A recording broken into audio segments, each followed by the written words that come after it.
Hi guys! Magandang araw sa inyong lahat. Kamusta po kayo? Sana po ay nasa mabuti po kayong kalagayan.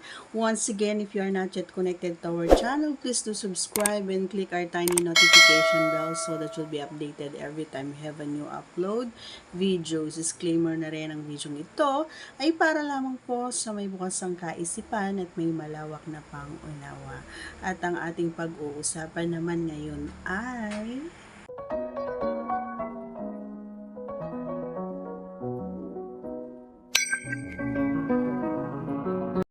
so ngayon, sasagutin natin yung katanungan ni Idol. Ang sabi niya, Idol, nakita ko or nahuli ko kasi yung aking partner na nanonood daw ng P. And kapag siya na daw, yung mag-ano daw sila, ay bigla na lang daw siyang nagagalit at parang wala na daw gana. So ano nga ba daw ang gagawin niya?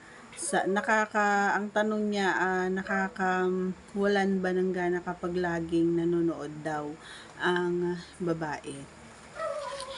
Actually, depende yan sa tao, no, Idol.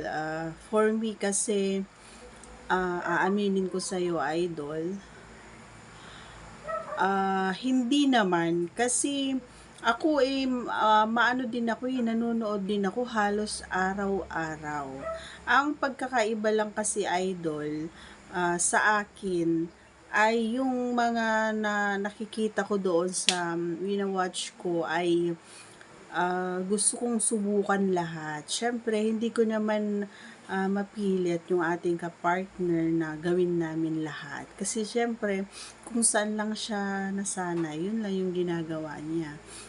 Ako kasi napaka-adventurous kong tao. So, gusto ko, yung mga nakikita ko ay gusto ko ring subukan. Wala namang masama, di ba? Kung susubukan natin yung mga bagong, alam mo yon. Pero doon sa side mo kasi, minsan nagkakaroon ng, alam mo yon, yung sobrang paggamit na sa kanyang sarili. Alam mo yon, pag nilalaro mo kasi yung sarili mo, and then baka pagkatapos niya ay nagamitin mo siya. So, syempre, parang wala na. Hindi na siya ganun ka-excite. Gawa nga ng napagod na siya eh. And, pwede mo naman siyang kausapin, Idol, na pwede naman na kayong dalawa na habang nanonood kayo, pwede niyong subukan or gawin kung ano yung pinapanood niyo. Syempre, mag-focus pa rin kayo sa inyong dalawa. Hindi niyo kailangang mag-focus dun sa pinapanood nyo. Kasi ako minsan, ang ginagawa ko, manonood muna ako and then ako yung mag-aaya na sa kanya. And napakaganda ng yung kinalabasan pag ganun yung nangyayari. Mas gusto ko na ako yung nanonood kaysa yung nanonood siya. Kasi minsan hindi ko alam, nahuli ko rin yung partner ko na nanonood siya pero hindi ko nagustuhan. Kaya parang feeling ko hindi ba ako ganun kagaling, hindi pa ba sapat yung mga ginagawa ko. Lahat naman na ata ginawa ko para lang mapasaya ko siya. Bakit kailangan pa niyang manood? And nahuli ko talaga na jackstone siya.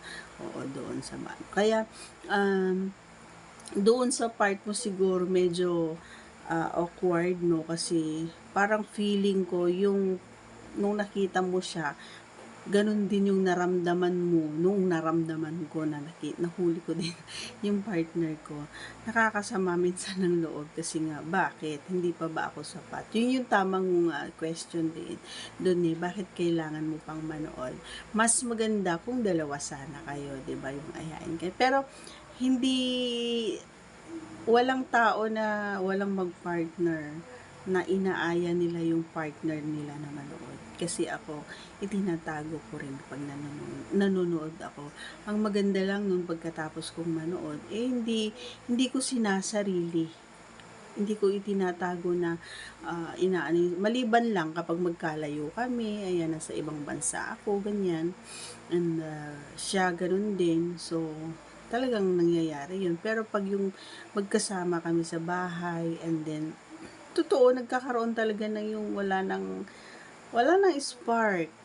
Hindi katulad nung una, dumarating talaga yun sa mag-partner mga idol. Kaya wag kang magtaka. Pero ang pagkakaiba lang namin siguro ng partner mo is yun, yung ayaw na niya kapag inaaya mo siya.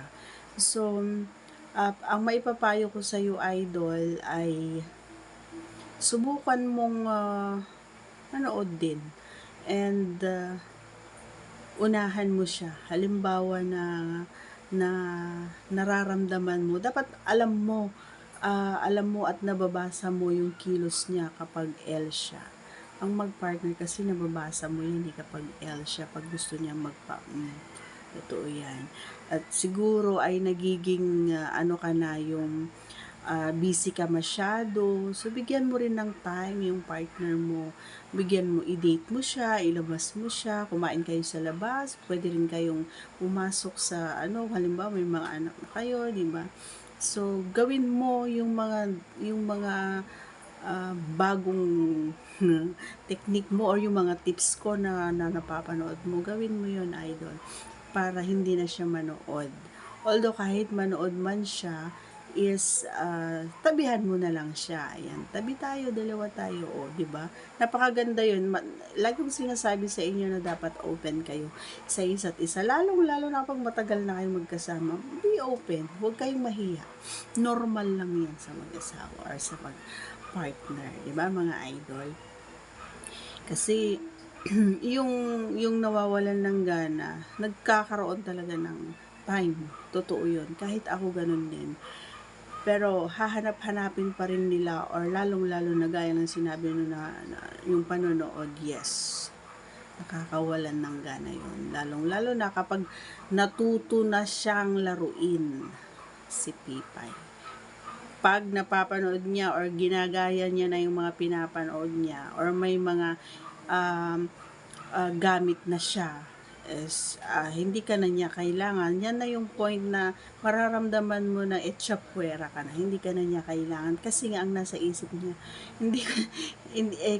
kaya niya nang pasayahin yung sarili niya. So, sana hindi umabot or humantong sa gano'n, di ba? Habang maaga pa, ayan, so gamutin mo na. Ganon. So, galingan mo, bigyan mo siya ng time, wag mo siyang bigyan ng stress, and be adventurous, idol. Ayan, mga bagong style, estilo, ayan, pwede mong subukan sa kanya. Kasi baka hinahanap niya yun. Okay? So, that's all for today's video. Sana nagustuhan mo. Please don't forget to subscribe and click our tiny notification bell so that you'll be updated every time we have a new upload videos. Thanks for watching, everyone. Bye!